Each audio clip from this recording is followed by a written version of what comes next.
Prime Minister of New Zealand, Jacinda Ardern, has been meeting people in hospital who were injured in the terror attacks at mosques in Christchurch on Friday. Brenton Tarrant, an Australian national who's 28, has appeared in court charged with 1 count of murder, though further charges are expected to follow.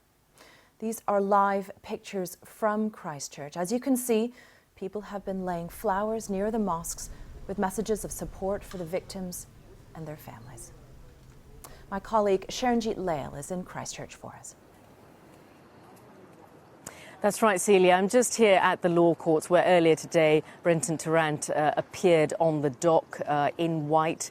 And of course, he's going to be held until April the 5th when he will be appearing again. He's been charged on 1 sentence, 1 count so far. But of course, many others are to come because we know 49 people have been confirmed to have been killed at those mosque attacks just yesterday. And many others are injured in the hospital in intensive care as well. Now, of course, there's been a great sense of solidarity amongst people here in Christchurch. I've been speaking to a lot of them. There's a sense of resilience that they will bounce back from this. But of course, many people still remain in shock. And I went to visit a memorial in the centre of town just a little earlier. A memorial for the victims of the shooting. Christchurch residents have been bringing flowers and leaving notes here all day. The messages are clear.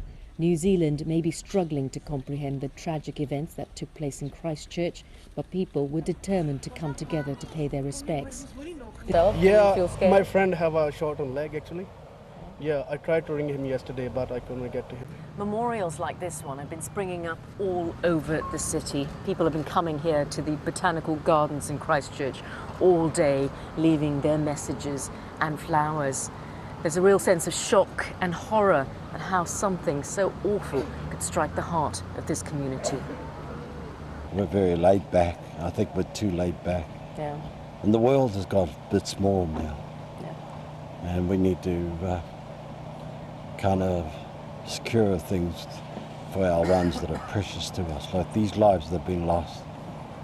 It's all in vain, really. New Zealand's Prime Minister has praised the efforts police have made, but has called for a review of the country's gun laws after it was revealed that the suspect legally obtained his weapon. She has also met with community leaders. New Zealand is united in its grief, and we are united in our grief. And so I convey that message of love and support on behalf of New Zealand. An Australian man has appeared in court. 28-year-old Brenton Tarrant wasn't on any security watch list. He didn't enter a plea and is due to appear in court next on April the 5th. It's understood that nationals of Bangladesh, India and Indonesia are among the dead. Christchurch has seen tragedy like this before and is still rebuilding from a devastating earthquake just 8 years ago. But nothing quite like this. Then, as now, the rallying cry in many messages of support is a Maori phrase that means stay strong. So that was the sense of resilience I was speaking about earlier, people feeling that they can move on from this, but still many in shock. I'm now joined by Kim Baker-Wilson, who's a reporter from TVNZ, and he's been reporting on this since the story broke just yesterday. And Kim, you were here at the law courts earlier when the suspect was brought. A very packed scene. Normally the New Zealand public can get into New Zealand courts as a right to go and see people appear, but that wasn't the case today. So high was the risk of security going wrong that the court stopped the public from going in here today. Media, accredited media, were the only ones allowed inside, brought through 6 at a time. When they got through there, Mr. Tarrant appeared in a white boiler suit and bare feet, handcuffed. He appeared to be rocking slightly side to side, only appeared for minutes without a lawyer. And as you were mentioning earlier, he has been remanded in custody without plea after to appear in the High Court next month. That's right. And we've heard from the Prime Minister several times since this awful tragedy occurred yesterday. Earlier, she was visiting victims in the hospital, speaking to bereaved families as well as members from the Muslim community. What's she been saying? She came here straight from the capital, Wellington, on an Air Force flight and came with the Leader of the Opposition and the Deputy Prime Minister also. And she gave them condolences, her condolences, both from herself and from the country. They talked earlier about how people came here to live recently and also so many years ago in many cases, and Christchurch has been welcoming them with open arms, and Christchurch is where so many of them have been injured or lost their lives. So she gave her condolences to the survivors and to the families of those who have lost people, and also gave them assurances that ACC, the Accident Compensation Corporation here in New Zealand, will support people, will support families if the victims have been working here in New Zealand. Wow. And also, you know, you've come from Auckland to cover this here in Christchurch, and there's a real sense of New Zealand having been very much shaken up by this tragedy. What's the sense, the mood that you feel? We certainly have been. When we arrived at the airport, there are armed police officers at the airport, which is a sight you just don't see in New Zealand.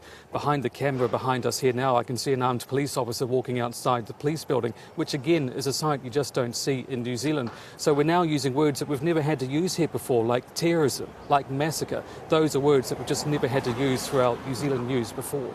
All right, well, Kim Baker-Wilson, thank you so much for joining us and telling us your experience of this. Now, of course, a lot of people still really shaken by this, as you heard Kim say. Security as well, very much on alert a day after the fact. Earlier, I was speaking to Christchurch City Councillor Raf Munji, and this is what he had to say.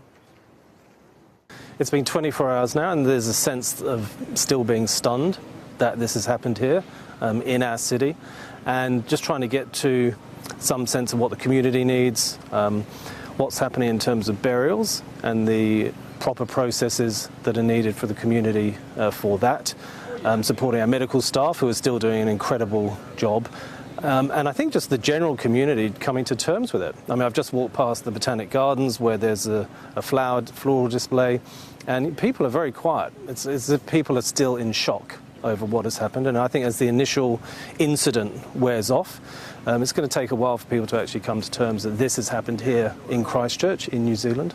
Right. And in terms of readiness, you said you've been working with your colleagues, and certainly the hospital staff have been inundated as well. There's a real concern, obviously, that with so many people dead, and in Muslim tradition, they have to be buried in 24 hours. Is there a sense that facilities in Christchurch can deal with this? That is very challenging for us. I've been told it will probably take 4 days to actually dig the appropriate number of graves. So, yeah, that's going to be a problem. So we're going to have to work with the community and find a way through that. And obviously there's a coronial process that needs to be gone through as well. So how that pans out, we don't know. Hopefully tomorrow morning we'll have some more answers, and we'll just have to see how that plays out. And do you feel like you've got enough resources? Are more being sent?